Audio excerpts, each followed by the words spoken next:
कारभार करेल तसं विरोधकांनी सुद्धा त्यांची तयारी आहे का 500 रुपयाच्या स्टॅम्पवर लिहून देण्याची, असं तर मला प्रश्न विचारला. आता खरं तर पाहिलं तर ना, ते जे त्यांचे आव्हान आहे ते हास्यास्पद आव्हान आहे.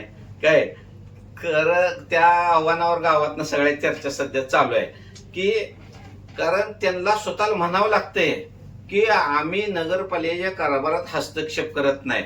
म्हणजे तुमच्यावर सिद्धेश्वर रावतडे, बाबूराव रावतडे यांच्या कारभाराबाबत सगळ्या मंगळ्यात काय चर्चा आहे ती त्यांना स्वतःला समजली आहे, म्हणून त्यांना म्हणावं लागतं की आम्ही त्या कारभारात हा भाग घेत नाही. साधं उदाहरण मार्केट कमिटीच्या गाड्यावरनं तुम्हाला लक्षात आलं, मग आम्ही भाग घेत नाही. इथले गाडेधारक भयभीत झाले, इथले हातगाडीवर धारक जे काही लहान टपरी धारक भयभीत झाले.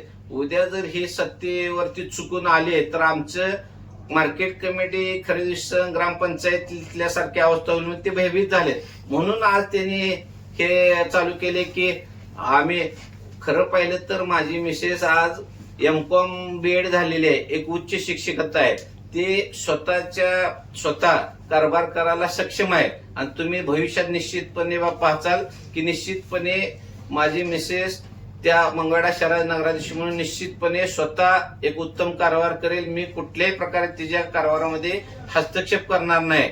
आणि मला या माध्यमातून त्यांना पण अजून एक आवाहन करायचं आहे. अजून अर्ज काढायला 3 दिवस बाकी आहेत.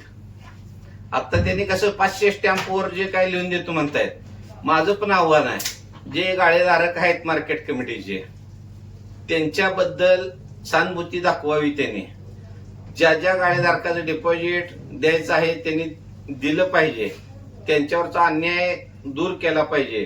ज्या गाळेधारकांनी सील केले गाळे ताब्यात दिले पाहिजेत.